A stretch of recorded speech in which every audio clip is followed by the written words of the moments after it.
such sights to show you.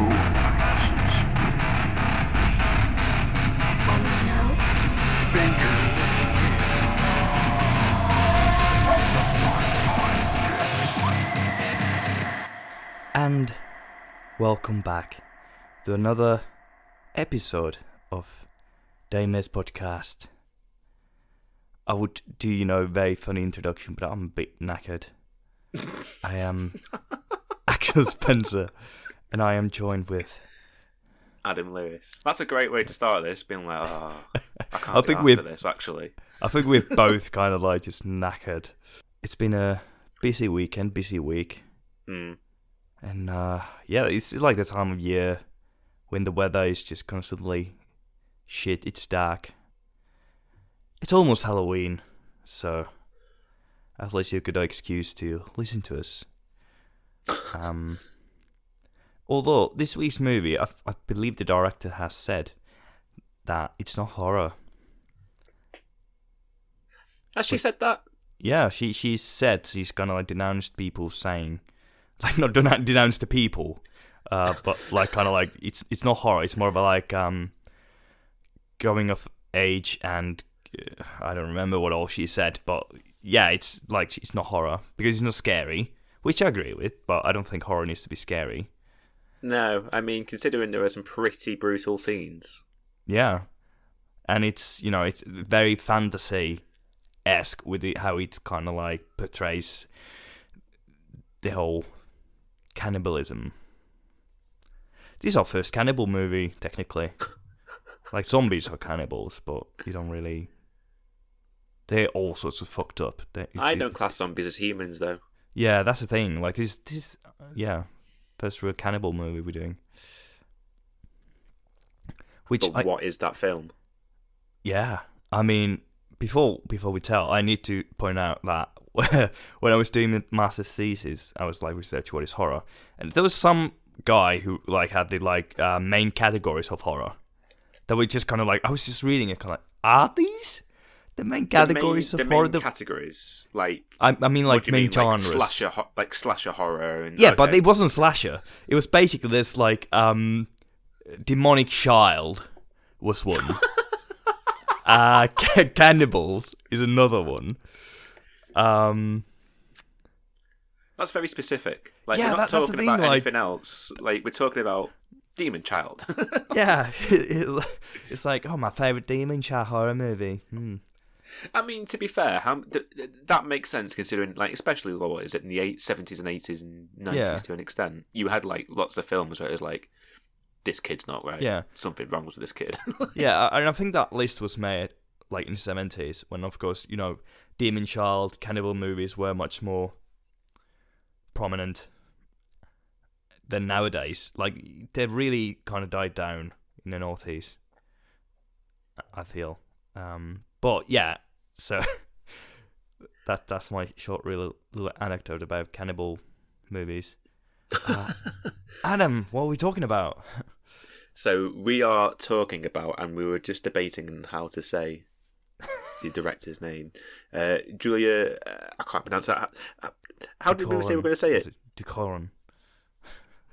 Docorano. No, Docorno. Docorno. I think this is like no and Docorno. Julia Docorano. Let's just go America, like Docorno.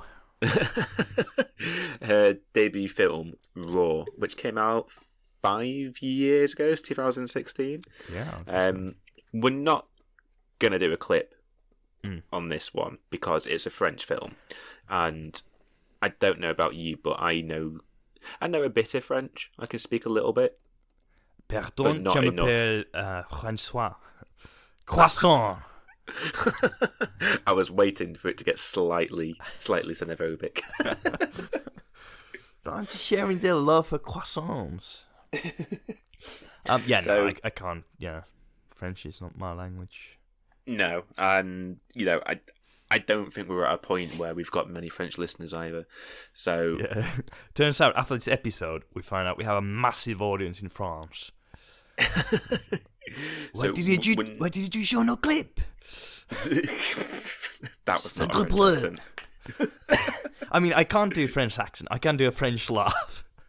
That's my a French laugh. I can do a French laugh. It's just like always like one of my like the worst parodies. Say, We talk about our first foreign film, and we're almost veering into racism. I mean, depends what you mean by foreign, isn't it? Because we had English, we had American films. I So, mean, we're yeah. all foreign, but that's for a different podcast. So we're talking about her debut film called Raw. Yeah. Which is like we were saying about it's a coming of age film about a young woman who is a strict vegetarian going into vet school or a vet university. I don't know what we'd call it. But Vet university. Training to be a veterinarian, and along the way she discovers that she really likes the taste of flesh. Don't we all? That's like the most kind of like dressed down way to describe it, I feel. Oh yeah, it's that's what it is in a nutshell. But yeah, there are other things. Yeah, I mean it's certainly like I watched this earlier this year. I think it was before the summer. Just visiting home and going through. I think I had like a sale, like coupon. I can watch one movie free from some service. And I was going through like, oh, there's nothing to watch. I was like, oh, Raw. I think someone said this is quite good. So I watched it. It might have been you, like very very high possibility. And so like watched it, and like I don't watch enough like Middle European, Central European movies. But that was like, just watched it and it was, really kind of stuck with me. It's very accessible. Yeah. Like, especially in terms of like, I know like Boon Jong-ho is like very adamant that people should watch as many foreign films as possible. Yeah. But I do get the idea of like watching a film with subtitles and it's not in your own language, and I get that's a bit difficult. But in terms of this film, I think this is one of the more accessible, not English speaking films to watch. Yeah, because I think like even though it's in French, you don't really need to understand the dialogue to understand the movie or its messaging. No. Like it's very much visual in its storytelling. Yeah, definitely. I mean, don't get me wrong. I mean, I think like the subtitles obviously help to get that like genuine grip of what's going on. But overall, I think the cinematography, the setup, the acting, the score, the scenarios, it all leads itself into you could follow it if you didn't know a lick of French. Like it wouldn't make 100% sense, but it would make some sense in terms of what's going on. Yeah.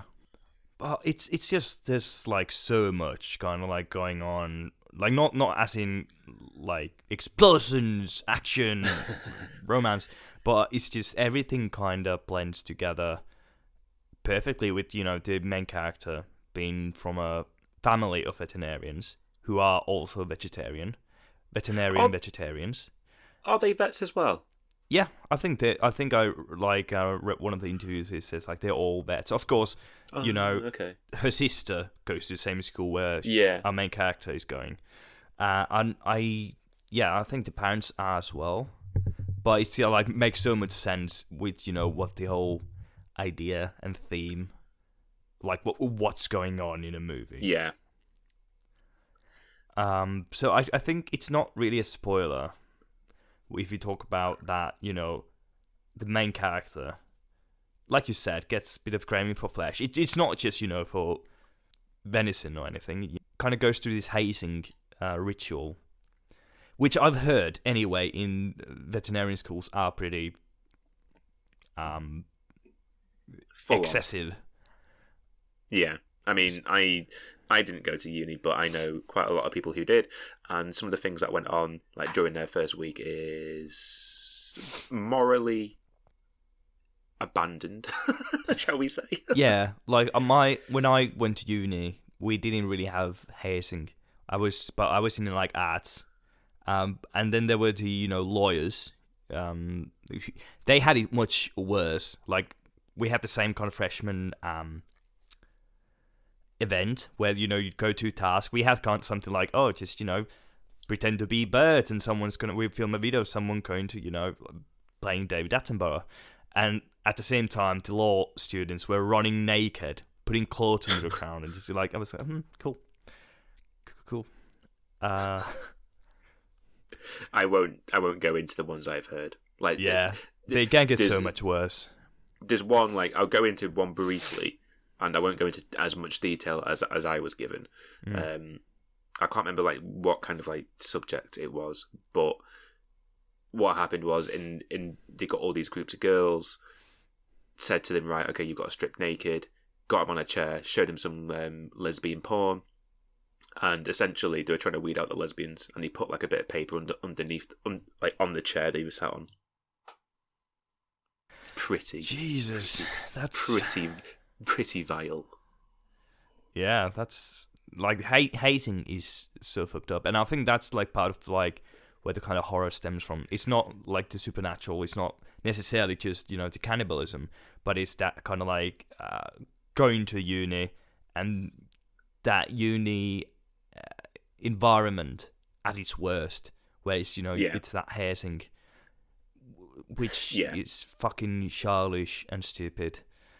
I mean, I think the first hazing scene when it starts is it was genuinely quite unsettling. Like nothing that bad happens, I don't remember in that bit, but it's still like this unsettling atmosphere. Yeah, because you are wondering like what's going on. Like okay, like it's like people like the seniors like being dickheads to the new guys. Yeah. But when you see people walking in with like ski masks and trashing other people's shit, you are going, this isn't fun. Like this is a pretty grim situation. Yeah. And it's kind of just like the abuse of power. And it's kind of like similar what we had in the army, where our corporals didn't go easy on us just because their corporals didn't go easy on them, and it's kind of like a never-ending cycle. It's kind of like, well, if we had to suffer, they have to as well. It's kind of like, fuck, Jesus Christ, just grow up. But that like first hazing scene, like. Do you know, I should remember this because I watched it recently. It's, excuse me, not the first hazing, the second bit where they're outside lined up and then someone drops, I can't remember if it's paint or blood, but I'm imagining it's blood. Yeah. That moment there, you kind of go, ooh, God. And it is like we say, but like in terms of the film, that's when everything starts to go a little bit wayward. In terms of like, and isn't that just before she eats the kidney? Isn't that like what comes straight after it? I think they queue up to eat. Yeah, I think that comes after it. They queue up, they eat the kidney with like the vodka shot, and that's when the film starts to take a little bit of a turn. Yeah, because like, I feel like the kidney, like that is pretty much what sets off the urge for meat. Because like I know you're not big into short films. Have you, by any chance, seen her 2 short films she's done? You know the answer. No, I haven't. I was kind of like, if I had time over the weekend, I might have watched them. But yeah, because I was aware of them, but no, I didn't watch them. So one of them is called I think the French title for it is mange, which is like eating, and another one's called Junior. Junior is about a 13-year-old girl who gets the stomach flu and she goes this weird like body transformation. Monge is about a woman who needs to be overweight and gets cravings. And it's one of those, when you watch those two and then you watch this, you can absolutely see where she was going at one point or another. Yeah. Because the two are very like interlinked with Raw, especially. Because that scene, like not long after she eats like the rabbit kidney, and she's in bed like writhing around, and she wakes up the next morning with like practically her full body's got rashes all over her.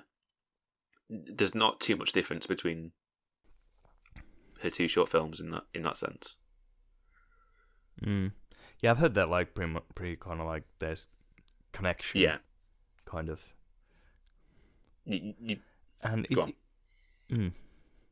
Yeah, I mean it's just like it's the whole body transformation is kind of like very big part of the coming of age side of the movie.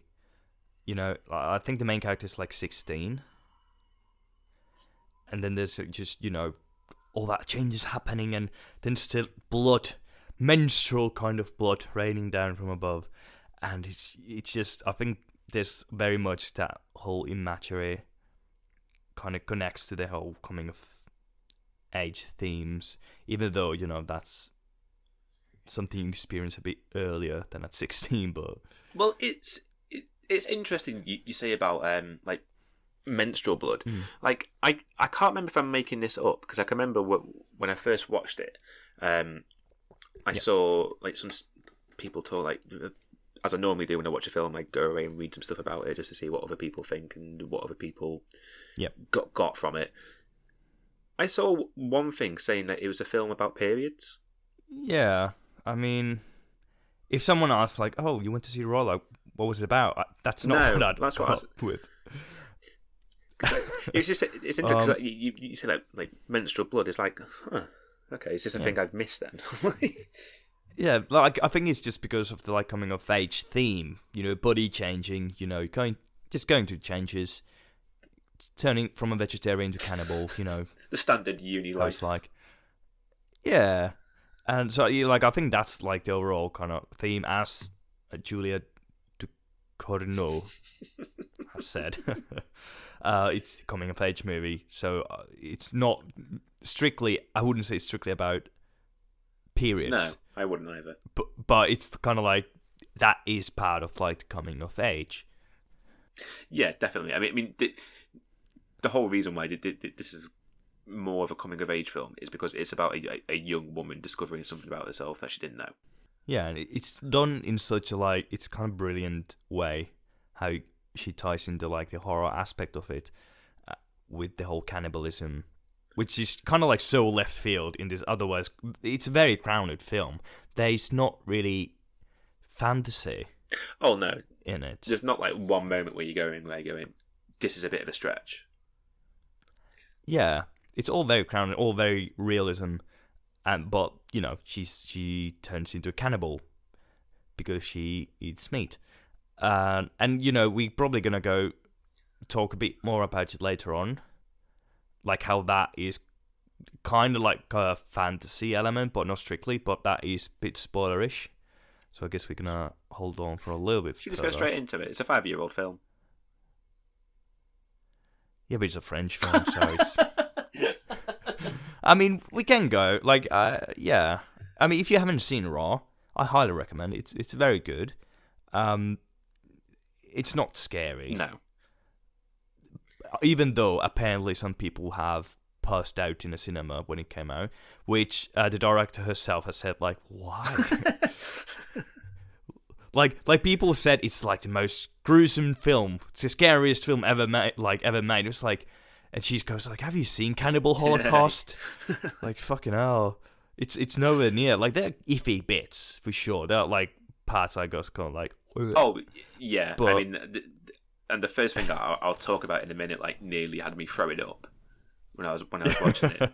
But yeah, I'm not sure if you ever watched Criterion, they get directors in their film. What's it called? It's a creepy term. They call it their film closet, and that just makes me send shit going up my skin. That, but she got invited to it where, for people that don't know, the Criterion closet is just they get a director whose film's coming out, they go in and they essentially take whatever film they want and chat about it and then leave. And in there, I think the first film she got was the Cannibal Holocaust. Yeah, it's she just started talking about that for 5 minutes. You're going, oh, okay, I see where your influences were now. Yeah. Blimey. But yeah, Spill your beans. That scene when she eats a chicken breast. Yeah. Honestly, like I was watching it again yesterday, and when that came up, I had to like close my eyes for a minute because it's fucking grim. What scene is that? Is that because when she goes to the fridge at night, that's salmon? Is it? Or is that the chicken breast? No, it's chicken breast. Yeah. Okay. Yeah. So yeah. Oh god, that was. Ugh, gross. Yeah, because it's like the texture of raw chicken. Exactly. You know what it's like. It's like, ugh. I can guarantee everyone's listening to this has had chicken at some point, and you've absolutely touched raw chicken, and you know how slimy. You know the smell's not. Raw chicken doesn't particularly smell of anything, but you know what it smells like when I say raw chicken, and you know it's not like something you go, that's a tasty smell. I'll definitely have a chomp on that. Yeah, bite on it. And it's one of those moments like it's a big turning point in the film. Like she now realizes what's going on, and you now realize what's going on. Because from up on that point, you've kind of got hints and clues. You've got the bit where she eats the rabbit kidney and she throws up, and then she gets that weird rash on her body. And then next thing you know, she's chomping on chicken, the raw chicken. Yeah, I mean, that sounds like, from what I remember, it's pretty much like on a halfway mark when she eats the chicken. I don't think it's far off it. Because then there's the whole experience when she has to rub buddies with that guy because they both been painted all over. So it's like other one's blue, other one's yellow, and they hate like the older people. What do you call them? Seniors. Go like, oh, go make it green. So of course the guy is excited as fuck. Like he's clearly never touched a woman. So they start doing that. And starts to get a bit sexual, but when they kiss, she kind of like bites a chunk of his lip. I do find that scene quite funny. I'm not gonna lie. Yeah, it is. It's like the guy is quite, pressuring as well. So it's like, that's why bite a chunk. Yeah, of that, exactly. like. It's why I'm finding it funny. You're kind of going, oh, like you asked, like if you pardon the pun, he bit off too much more than he can chew. Oh, Adam. What is wrong with you? But yeah, like I think that comes, like that's kind of part of the whole realization what's going on. And like I don't really, when I watched this, I didn't really know what it was about. I don't think, and I don't remember at what point I realized, she's turned into a cannibal. But it's gone like it's quite a lot. It is a slow revelation kind of thing. Yeah, I think like something's happening. I feel like it gets nailed on the head when she starts eating the raw chicken. I mean that's like the biggest signal point of what's going on. Yeah. But other than that, I mean, it's just one of those films where like the more things happen, the more like I can definitely get why people think it's shocking. Yeah. Because that scene where her sister is trying to like wax her bikini line, and she accidentally not accidentally, but she like kicks her away, and her finger gets chopped off. She cuts her finger. Yeah, oh, that God. scene. Oh, Jesus. Where she starts to eat the finger. Ugh. Okay, like that was that is kind of like very. I mean, it's squeamish, but I didn't faint when watching it. Oh no! Don't get me wrong. I'm not saying it's shocking in the terms of like people going ah! and then passing out for however long. But it's not something you expect. You talk about a cannibal film and you're going, oh, there's a bit where she eats the sister's finger. Yeah, I mean, it's such a ridiculous bit. It's just like, oh, you just chopped the finger off and. Oh, you ate it. Oh. And Jesus. And it's not like she's taking her time with it either. She like picks it up. Yeah. Oh. Picks it up. She thinks about it. She starts to nibble on it. Then she really starts to go for it. And next you know, she's like properly going for it. Yeah, and I think that's pretty much where their sister relationship kind of like really begins because her sister realizes, oh shit, like she's My sister's a cannibal. Yeah, but then she kind of like covers for her. When her parents are kind of like, well, what happened to the finger when they take her to hospital? And stuff like that. So that's all like when they really start to kind of like bond. And she blames her dog. And and the dog gets put down for probably her. put it down for that. There's a bit in there where she like we'll come on to it later, but her who is it? Like the protagonist is sat next to somebody, and the person she's sat next to receives a text from her sister, and they're saying like, "Lol, my dog had to get put down last night. How sad's that?" And you're going, "Oh shit, that's not fun." Yeah, but so shall we like go to proper spoilers? Sure. It's almost half an hour in, so basically the whole family. The women in the family are all cannibals. Is it all women? Like, is the all women? Is the mum a cannibal as well? Because that's never. Oh, did you not get the ending? I got the ending. What did you think about the ending then? I thought that was right, because I thought the ending was talking about her sister. No, I was like quite sure it was about like that's just weird. That's what. If it's about the sister. That's what I thought. I mean, the movie is weird, but that's just too weird. Because in that ending, they don't reference the mum, do they? At any point, like there's a point where she's like, "Oh, eat your vegetables," and then she fucks off away from the table, and then he starts like her dad starts talking about saying, "Oh, you know, we thought it wouldn't be a problem. You'll have to find your own solution. This, that, and the other." I thought they were talking about her sister because her sister goes into jail at the end. No, I think like my idea always was that he's talking about the mother when he opens the shirt and shows that there's like pieces torn off his skin. That makes more sense. And flesh. That's like her mother like feasting on his dad, and not in a sexy way that nobody wants to hear. Well, this is not something you want to hear as a child either, but yeah, that's like my idea always. Like, you know, her mother is cannibal, and that's like the lineage of because the dad. I mean, it could be just any children, but it just happens that they're both women, their children. But it's kind of like that makes more sense. Heritage, yeah, because that they inherited this cannibalism. Yeah, because I don't think that's stated in the film at any point that their mum was a cannibal too. Yeah. But the way I took it was like at some point they figured that her sister was a cannibal, and they were trying to hide it from people. And the way they hid it was like they pretend like her dad was like a best friend or something. Yeah, which I thought was really dark. I was like, oh my god, that is really dark. But now like you've made it more that you feel about the mother, I think that makes more sense. Yeah, and I think if I remember correctly, there was some talking in that final scene about kind of inheriting the issue. I think that was something, you know, and because, you know, the sister, like you said, both of them are cannibals, and we don't really find about that the other sister is cannibal until I think is it a car crash? That bit's dark, yeah. So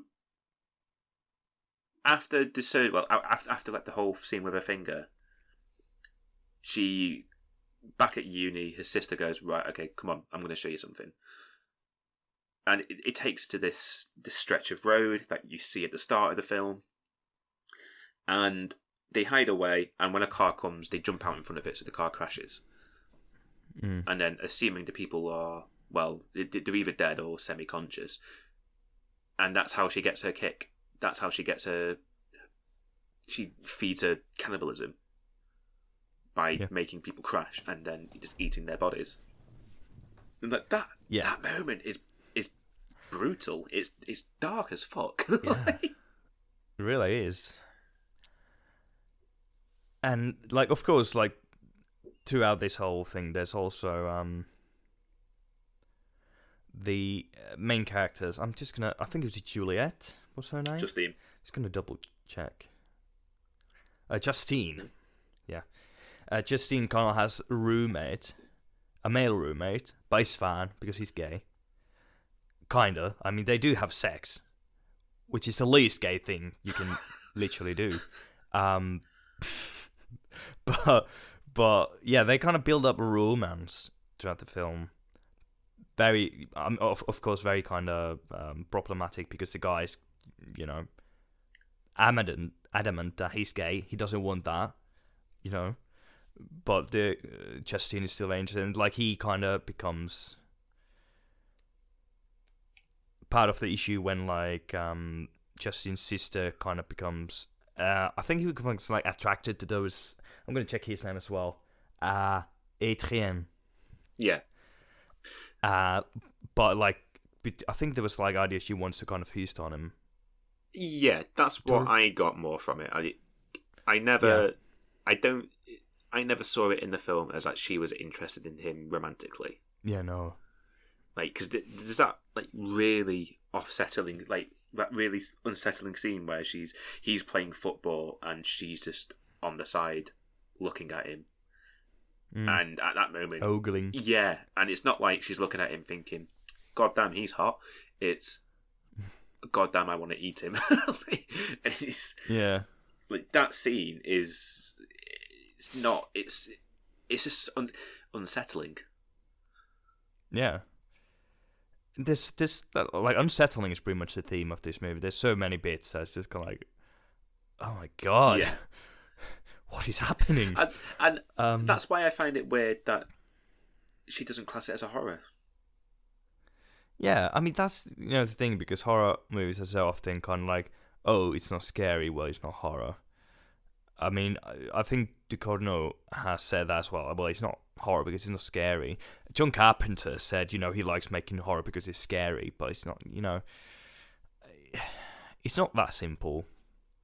It's not really a defining element. Of course, horror by nature is often scary, but it's not really the defining factor. For this one, it's basically just, it's kind of this unnatural juxtaposition, if I may say that, between the kind of like portrayal of reality and this fantasy element of the cannibalism, and having a family of cannibals that kind of like inherit the trade. So yeah, I would certainly classify it as horror. Oh yeah, definitely. I mean, like, since coming of age horror. Yeah, definitely. I mean, like, what's that Swedish horror film about vampires? Let the Right One In, or Let Me In, or something like that. Let the Right One In. Yeah, and then there's the not bad but not great like American remake. Yeah, like that's a coming of age film, and that's a horror. Yeah, Lost Boys, I would say, is a coming of age horror. That's a vampire one as well, isn't it? I think I've seen that. Yeah. Not as strongly, but I think still, I didn't think it goes to the category. Yeah. Like, it's not very, overplayed genre, I don't think. I can't really think of much others after that of like coming of age horror. I mean, it's a unique mix, isn't it? Yeah. I can't think of like many of them. I mean, it's certainly one of those things where like you need the talent to do it. And the thing is, like, with these film, there's such an interesting twist where it usually deals with the whole thing kind of like growing up, but it's kind of like you grow into a monster. Like in this one, you grow into a cannibal, which is every parent's biggest fear, I suppose. And it's just done in this one. I think it's just done tremendously well with how it kind of like aligns with the whole, growing up, metamorphosis. Yeah, I mean, I don't think like it's like we said before. Like, people go to university and then they offered like the most like heard thing you hear about people going, like, when someone goes to university. Oh, you'll discover yourself at university, and it's that there's a sub theme of that within this. Yeah, absolutely. And I do love that it doesn't go like straight into kind of like the fantasy, but it slowly builds up towards it Do you with the think it's realization. fantasy? Or like a fantasy element to it? Because I don't think there's a fantasy part to it. Like the fantasy element, which I kind of alluded to earlier, is just basically the family having a lineage of cannibalism. That's it. Other than that, it's very much, grounded in reality. Yeah, because I'm not sure I would agree that's fantasy. I mean, it's not exactly, I haven't come across many families that kind of like, get into the cannibalism after eating meat for the first time. And God forbid that you never come across a family that are into cannibalism. Yeah. Yeah, it's not fantasy in the sense of like supernatural or but it's out of this world idea. Not because they're cannibals, but because it's a family thing that awakens when they eat meat. Okay. I wouldn't consider that realism. If you know what I mean. I get what you're saying, but nor would I consider it fantasy. I mean, it's a fantasy element. Other than like the film itself is very realistic take on something very unmundane. Yeah. I mean, I don't know how to explain it, but like I don't see it as a fantasy at any point, or even like any bit of it. Yeah, no, it's not like I'm watching this like, oh, this is the greatest fantasy I've ever seen. This is the sequel to Pan's Labyrinth. Yeah, but it's just that family thing is. I don't know if that fantasy is strictly the right word, but it's kind of like the only thing in the movie that is it's kind of like that magical thing that it's not natural. It's not like if you watch something like Scream where everything is logical and like the real world rules apply. That family dynamic with the cannibalism is the only thing where real world rules don't apply, as far as I know, because I don't think cannibalism is heritable. Shall we Google that quickly? Like, is cannibalism hereditary? Let's see. Like, the first thing I type is like I've put in is can with two N's. The second bit is cannibalism legal in the UK? Like, I don't. What's the answer? Like, do you know what? I feel like if I've put is cannibalism, then one of the options is cannibalism legal in the UK 2021? Oh, like, God. It's just been like, 2 years ago. No way. Now, go at it. I love there's an article I'm reading. There's like 7 points about cannibalism. Like, number 1, humans are mostly hardwired against cannibalism, but not always. And the second bit is animals are mostly hardwired against cannibalism, but not always. I wonder what the third one is. Cannibalism was named after people who might not have been cannibals. Lovely. That's a reputation. Right, okay. So there's an article I'm reading now. It says, like, the title is Gene Studies Finds Cannibal Pattern. But then, like, I'm not going to go into the entire article, but it essentially says it could be. Oh, wow. So there you go. It's not a fantasy film. No, I'm joking. Well, fuck me. Time to retire. Science has spoken. Yeah, well. So, this documentary about a family of cannibals. One thing, like going off topic now from like cannibalism and can it be passed down from family to family. One thing we've not we kind of like brushed over it: the sex scene. Yeah, that is one of the most harrowing, not harrowing, but disturbing sex scenes I've ever watched. Like, I'd put it on there with a par with the sex scene in Possessor. Yeah, I don't really remember much about the sex in this movie apart from her biting her arm. So, like, I watched it again last night. There is a bit where they fall onto the floor and she's on top, and she's that to me that point it's no longer sex. She's just going at it like a wild animal, and she's not actively having sex with him at that point. She's trying to bite him. Yeah. And then there is that point where, like, she finally, like, I don't know whether it's her going, I need to stop this, and the only way I can do it is biting myself, or whether it was just the first thing she sunk her teeth into. That shot of her biting into her arm, and he's just on the floor going, okay, this is interesting, is so disturbing. Yeah. It's like he's inches away from being munched on. Yeah, like he was very close to being killed. Yeah. And he's in that moment, and it's such good acting where you can see it on her face, where she's like, in that split moment in that scene, she's not a human. Yeah. Like she's more animal than she is a human in that scene, and it's so well acted. Yeah, I think that scene really kind of plays towards the kind of sexual desires people really kind of wake up to in their teens. It's just kind of like, it's just being, pure desire, something you just want. And that's kind of like she trying to fight against the urge to kill this person she actually likes just because of her desires. It just, yeah. Quite bonkers. But it's so weird because, like I said, the guy in that scene is gay, and they still end up, well, I guess you could describe it as sex in some way. I mean, obviously it starts off as like sex. Yeah. I kind of get what you're saying here, because I feel like you're about to say it doesn't explain why he gets interested in her.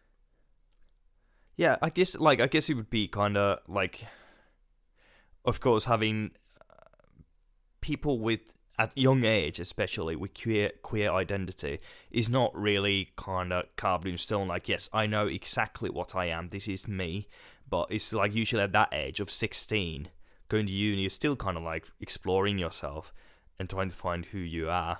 Well, I feel like, do you know what? Now that we're talking about this bit, I don't think they are 16. Yeah. Because there's a bit where, like, after they have sex and they're in, like, a classroom and that Justine's trying to speak to Adrian, there's a bit where he says, like, I've not spent 20 years in the closet to start fucking girls. So I feel like they're in their early 20s. Because, like, yeah. I thought in the interview said, like, at least said she would be 16, but then I don't know why they would start at uni at such different ages. Yeah, I mean, I'm not sure what it's. I can't imagine it being too dissimilar in France, but I'd imagine, like, in uni you could start at 18. Yeah. So, there is that scene where he, like, when he kicks off and walks out, he does say, like, I've not spent the last 20 years in the closet to start fucking girls. Which is a weird line that I kind of appreciate. Why is it a weird line?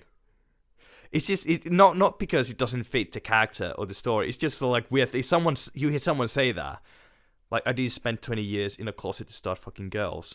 It's just kind of like, wait, what? What's going on? I might be misremembering it. Like, yeah. I mean, I think it was pretty much that from what I recall as well. Yeah.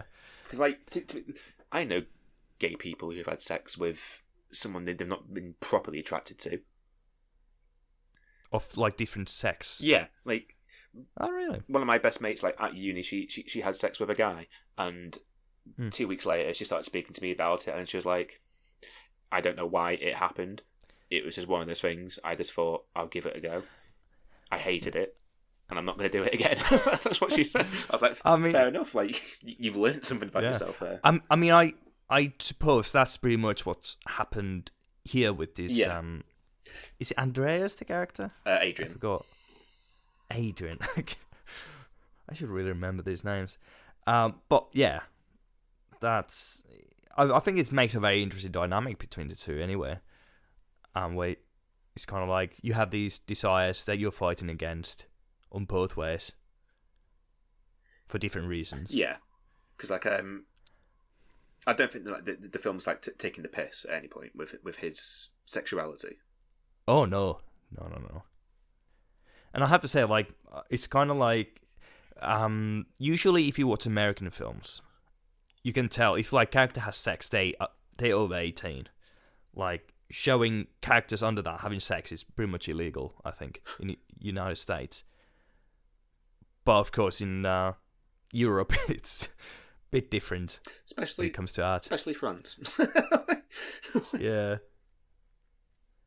And I was actually surprised watching Witch when we saw the child actor of Caleb naked or being kissed. Like, I pretty much have an idea how they did the witch kissing scene, but that was also kind of like, whoa. I can't remember that specifically, but yeah, it's kind of like the witch kisses Caleb when he goes to his hut. Yeah, on the lips. I can remember that bit, but I don't. Yeah. And when Caleb comes back to the family after that, he's naked outside, just full frontal nudity. God, I don't remember that. And that's like very rare to see. Like, yeah. But that's English film, innit? So. Yeah, I mean. Wait, no. Robert Eggers is American. He's American, yeah. But like, yeah. I know stuff like that gets looked different in France. I mean, one of my favourite filmmaker, Céline Sciamma, she's French. Her second film, Tomboy, there is a scene. It's the film is about a 10-year-old girl who dresses up as a kid. She has as a boy. Excuse me. She has short hair, baggy clothes, baggy shorts. One day, a girl in the neighbourhood mistakes her for a boy, and she goes along with it and pretends to be a boy.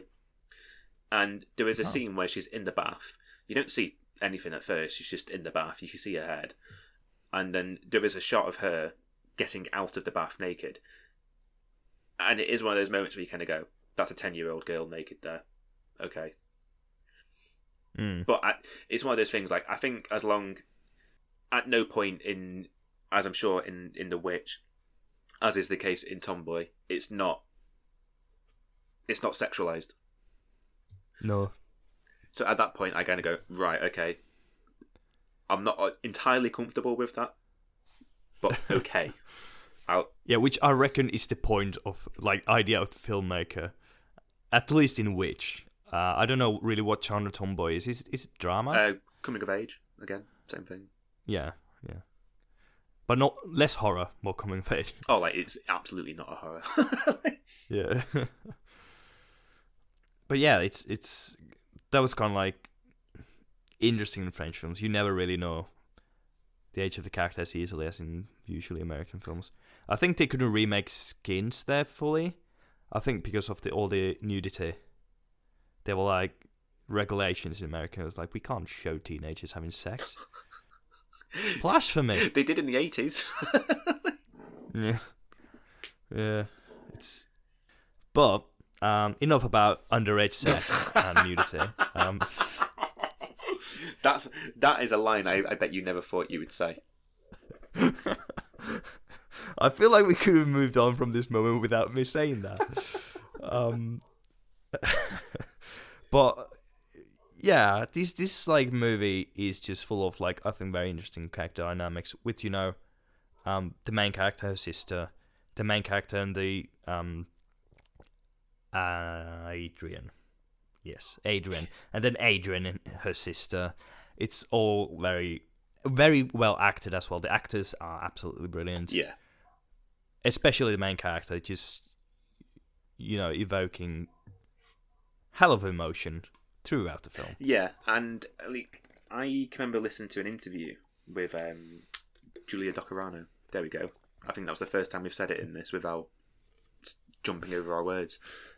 Someone will correct us anywhere. She said in an interview that scene where Justine is staring at Adrian while he's playing football, she said, like, on paper that sounds like a very easy scene to film. Yeah. But she said, like, that took a lot of energy because it was like an entire day of just her standing in that one place with that kind of like death stare. And I feel like it takes a tremendous talent to be able to, and not talent as well, not only talent, but also like stamina, just to be able to like pretty much stand in one place for let's say 8, 9, 10 hours a day, and just do that. Just have this like awful look on your face, like you want to eat somebody. Yeah, it's just like director going, bit more peckish, please. Like, I want your face to say a little bit more salt, a little less pepper. Yeah. Do you reckon at some point they just like kept her starving, and someone ran with a plate of kind of like fish and chips, just kind of running across the fields just to get the like hunger showing in her ass? I don't think fish and chips in France would have gone down very well. But like, how about a croissant? But yeah, like I can. Jesus, that sounds the dullest day I set. Oh, I know. Like you're playing football and just staring at somebody. Like I can't imagine that being like a fun day. No. But like at the same time, I can imagine it being one of those moments where you're in the editing room thinking, "Oh Christ, that was a shit day to film." And when you piece it together and you get the score right, you can go, "It was worth it." Yeah. I mean, the score is amazing in this film. And it totally doesn't fit the film, but it's perfect. Like, it's so, like, it feels like it should have been, like, a vampire film in, like, the 80s. Yeah, it's very dramatic. Yeah, from what I recall. it's very goth. Yeah. And I love it. But I think that kind of, like, somehow beautifully ties in with the whole theme of cannibalism. Being such kind of like it adds that kind of gothicness to the film. Oh yeah, I mean, I think it helps as well that Julia Doccarano is like, I'm saying this is like a fact. I'm guessing, like she seems well goth.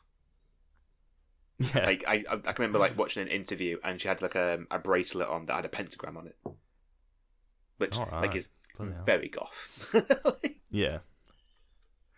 Yeah, and there's of course like gothic horror often had that kind of romance part of it, which is, you know, gothic horror also kind of known as, it's like romantic horror, like romance horror is also gothic. Yeah. So, you know, it all kind of like makes sense with having that monster growing out of you. It's so gothic. And with that as well, like, gothic romances tend to be quite incestual, which I kind of think is why I'm probably thinking about the whole dad and her sister. Yeah, I mean, you're the one who saw it most recently, so, you know, I can't really say much more about that. But I recall like being about the dad and the mother, but of course there is a chance I kind of missed something. Like I might rewatch the ending after this because like yeah, I just always took it as like it was the sister. Yeah. But anyway, we've talked about that. We'll get back to you guys next time. We'll tell you the results. Do you know what's your best scene in this? The best scene for me. Oh. Because I wonder if we have the same one. It's so tricky. I mean, I kind of had to go with the finger scene, I feel. Oh, okay. It's not the same one then. Oh, sorry, I let you down. It's okay. We'll just end the podcast there now. Yeah. But yeah, the finger scene was just completely just so weird and kind of epicenter of the whole theme of the film, I feel. Yeah. The best one for me is like the morning after that party, and Adrian shows Justine a video of like her sister in the club, where she's like, it's a weird moment to describe. Like she's being teased with like some meat or something, and she's on the floor looking like a rabid dog. Oh yeah.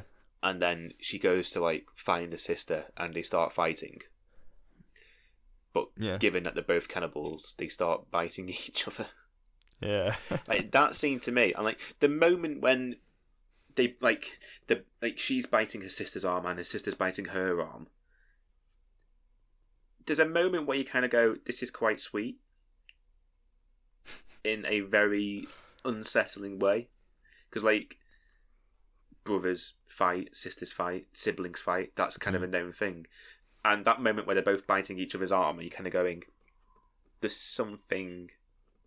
It's fucked up, but there's something quite sweet about this scene." And it's not something like, I say lightly, because I can't imagine like most people are watching that scene going, "Oh, sisters, oh." But there's that moment where you kind of go, right, okay, this is awful, but there's something behind it where you kind of go, it's a bit of a moment where you kind of go, they do love each other, really, because like if they wanted to, they could have like ripped off their arms if they really wanted to, but absolutely, they're just being dickheads.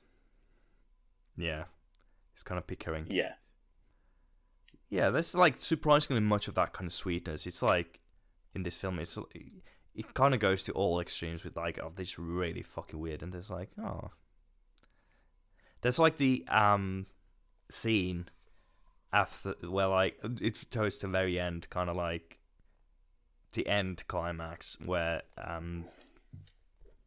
was it Julianne? Her sister. Or the protagonist? The main character. Justine, fucking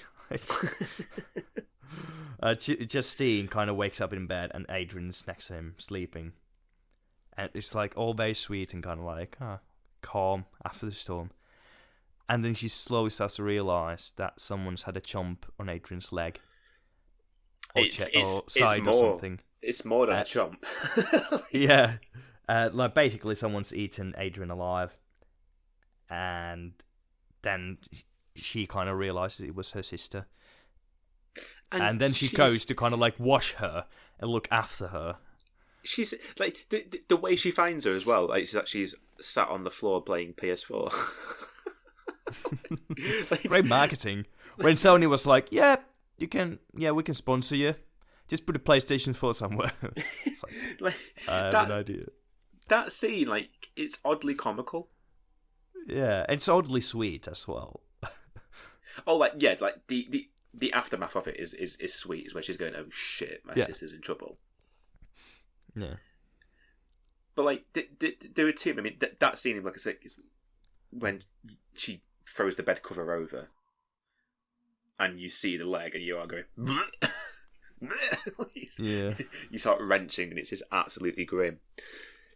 Yeah. But there are two scenes in this for me where it borderlines a comedy. That's one of the scenes where she sees her sister just sat on the floor, blood dripping down her mouth, playing PlayStation. That bit, like, I kind of chuckled at.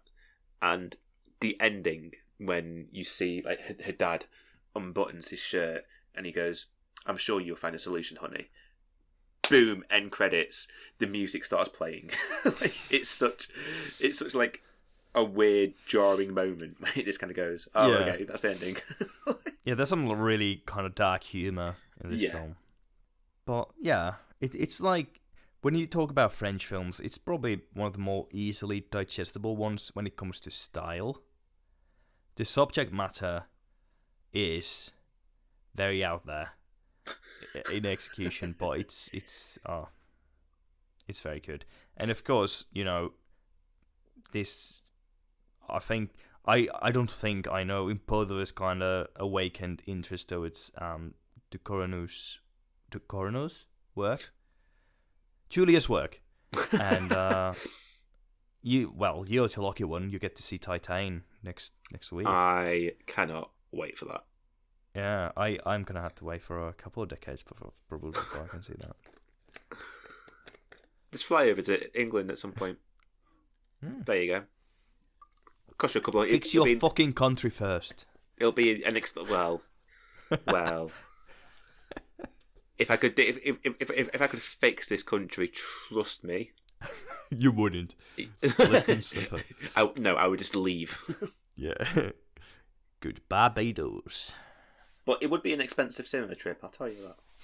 Oh yeah, I mean, my mate back when I lived up north, once did a trip to Stockholm via car, just to go to IMAX theater to see Dunkirk.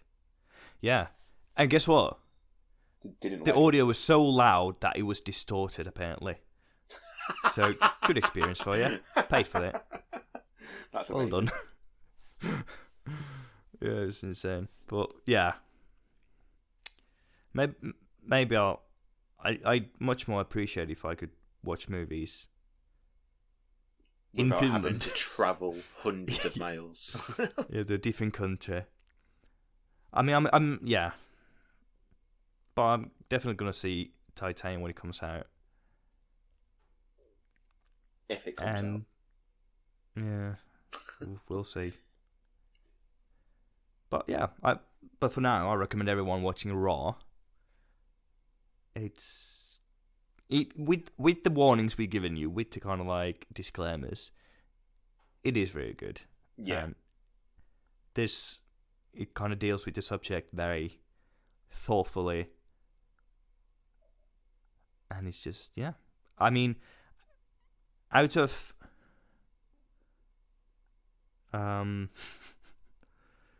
10. Ooh, what's he gonna say? 10 eaten fingers out of 10. How many? I thought you were gonna say like half-eaten chicken breast then. Nah, it's not gory enough. 10 eaten fingers out of 10. 10 out of your sister's eaten fingers out of 10. How many would you give this?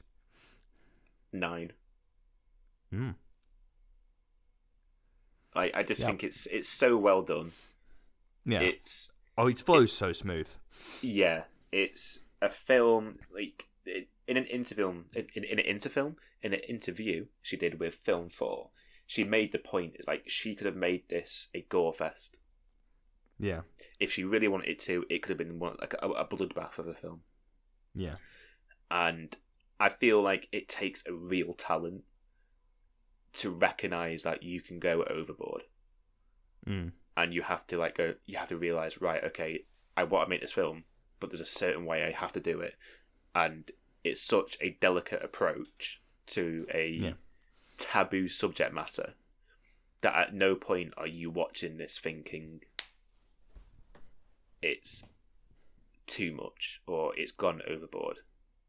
Because I feel like when people hear about a cannibal horror film, it just automatically puts them off. Mm. Whereas I feel like if you were to say to somebody, watch this film and not tell them it's about cannibals, it wouldn't go over their head, but I don't feel like they would watch it thinking, oh my god, it's gross, it's a cannibal film, I'm going to turn it off. Yeah. Just kind of need to know how to market it. Oh, do you know? Lovely touching coming of age drama. Do you know? I was looking at the poster for this film before, and it's such a shit poster. Yeah. It's so, and the tagline for it is dreadful. It's "What are you hungry for?" It's kind of like, was it Lethal Weapon? I don't remember what the slogan was for the first film, but the tag title for the second one is like "The magic is back." Oh, it's like the first one is probably like "Magic is here" or something. It's like fucking shittiest tagline ever. The magic has returned. Yeah, it's like fucking hell. So yeah, it doesn't really like the poster doesn't really prepare you for what's in. No, what you're in for. So it's also very similar to Rabbids, the remake of Rabbids poster, which is kind of like yellow background, face, kind of like side profile ish. It's very similar. Of course, there's a bit more go there. I feel like it's a very generic poster. Yeah, like there's not too much thought has gone into it. Yeah, I mean, it's just kind of like it leaves the movie quite a mystery, which I think is. I mean, I really enjoyed it, not knowing anything about it. It really took me by surprise. So yeah, like I would also like, I'm kind of like give it 8.5, like around that. So I kind of feel like you're gonna go lower, and then you change your mind at the last second. I was kind of like thinking of 8. Like if I go 8, and we'll leave it at 8.5 is our mutual. I'm fine with that. Scoring. I'm not gonna argue. You're not gonna fight your way up, like fuck you. It needs to be... No, like I feel like there are some films where I could quite easily go, no, that's the wrong score. You're wrong. Make it higher. Yeah. Well, I mean, next week we're gonna talk about one of my favorite films that you haven't seen, which is Your Combat is Christine, and I'm most certainly gonna keep my eye out for what you graded. Do you know? We were talking about this before we started recording, and I looked at the Rotten Tomatoes score, and I'm not gonna have my expectations. What's the Rotten Tomatoes? 69, which isn't bad. Don't get me wrong. 69 is a good film, but do you know when someone goes, "This is a great film," I kind of go like Metacritic 57. Fucking hell. I mean, it's not like the thing is. If you're expecting smoothness of Raw and kind of like the quality of horror films you get nowadays, and as in kind of like how it's presented, it's not anywhere near that. No, but it's from the early 80s. I'm not going to sit here and thinking, let me see the great camera work, please. Yeah, I mean it does, but it's like my second favorite John Carpenter film. It's probably my favorite Stephen King adaptation. So it is bloody. What's good. the other one? Like, is it your favourite Stephen King adaptation? Yeah. Is that? What about The Shining? That's like very close. That's like it's you know, it's like very close second. But I do like Christine more. It's more my style, I'd say. Okay, that's fair enough. I'll let you off. But yeah, I love me some Christine. So that's what we're going to talk about next time. But for now, do you have any final words you want to share the world with about Raw? No, just go and watch it. It's a great film. Yeah. And if you can watch Titan, go and watch that, because I'm sure that's a great film as well. Yeah. Next episode, when we talk about Christine, Adam's going to start with, I'm sorry, don't go watch Titan. It's absolute trash. I mean, it's the first horror film to win the Palme d'Or at Cannes. Ooh. I mean, they are pretentious, aren't they? Exactly.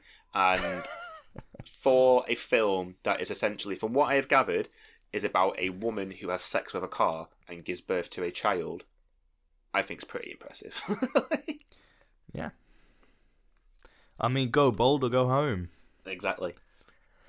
But she's not exactly a half in the door, is she? She's fully in. Yeah. Absolutely. But that's all for this week then. Thank you for listening. It's been a pleasure. I wish you won't focus too much on some of the things we said. We may have talked too much about underage, you know. We're not going to go into it again. You talked about too much underage sex. We talked too much together. We agreed too much on many things. If the police are listening to this, I have no part in this. But yeah, cheers. We'll see you again next week. For now, good night. And don't let your sister bite. It's not your best. I mean, it's just like kind of too easy to go for. It's just had to do that. Don't bite your sister's finger off. Cheers, guys.